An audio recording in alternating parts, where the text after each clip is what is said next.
Hey, sometimes the most boring topic you can think of is also incredibly important. And yes, I'm talking about insurance. We tend not to think about insurance when we start flight training or even when we're renting an airplane.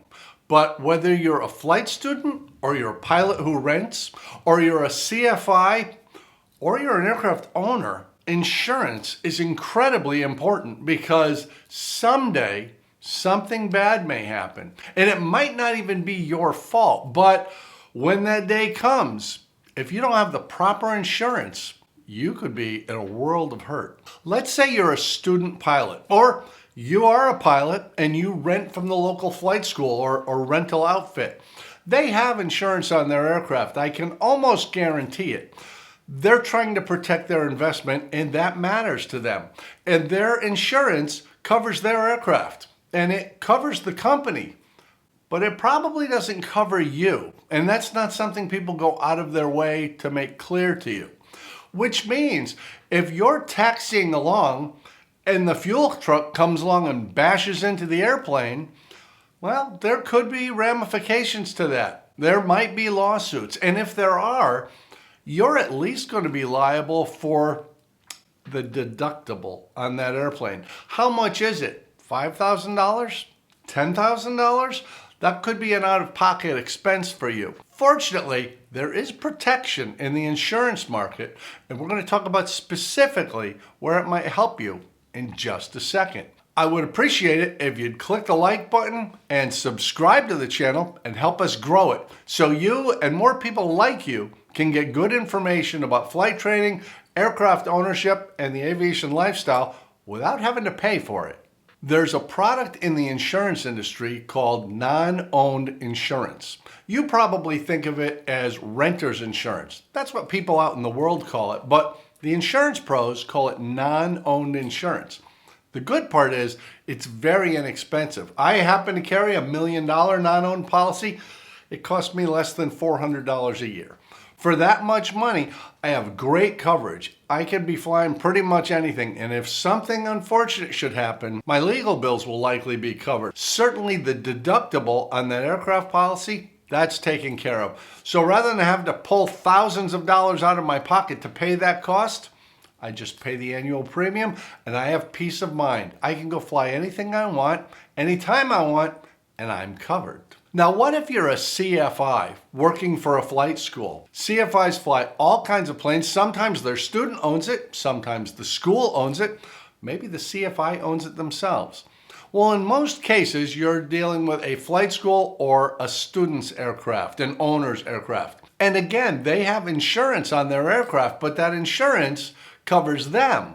It doesn't cover you.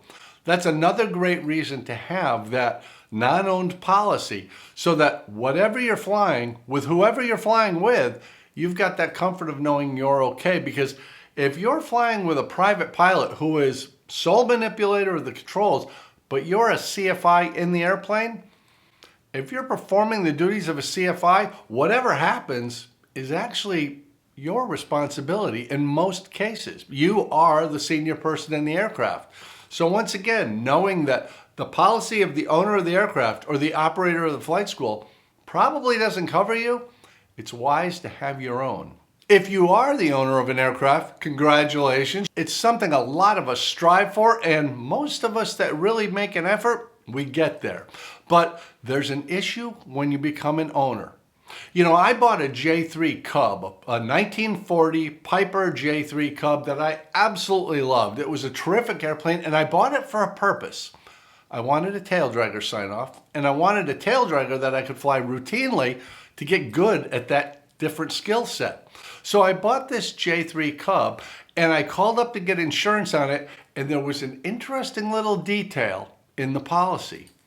I had to get 10 hours of time in type before I could solo.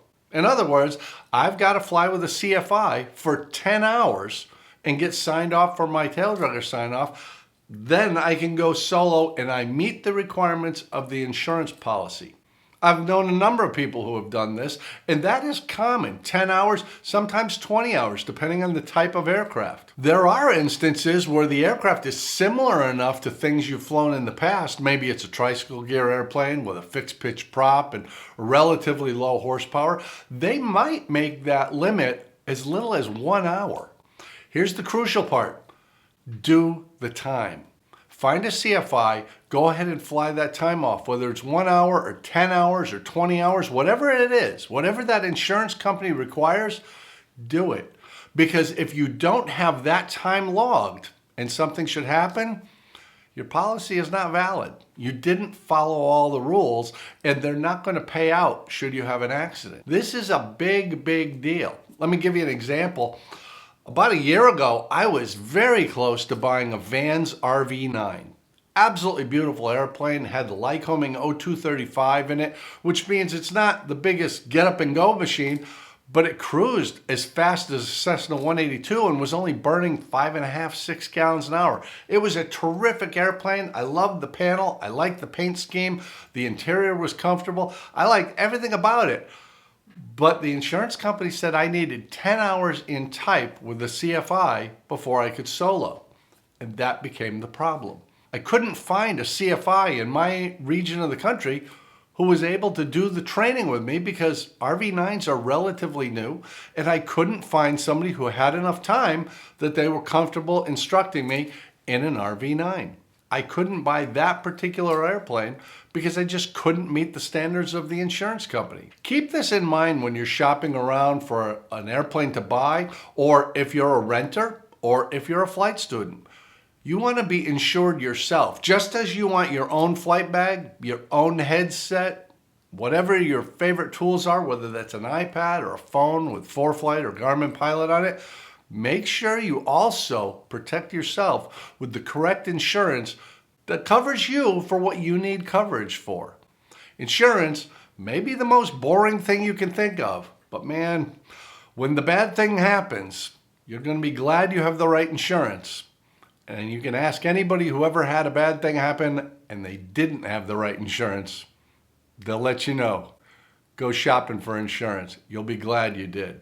Click the like button, subscribe to the channel, help us grow it so that more people see information just like you are right now. We put up new content every week. There's always something new to take a look at, and we will be right back here on your personal device when you're ready.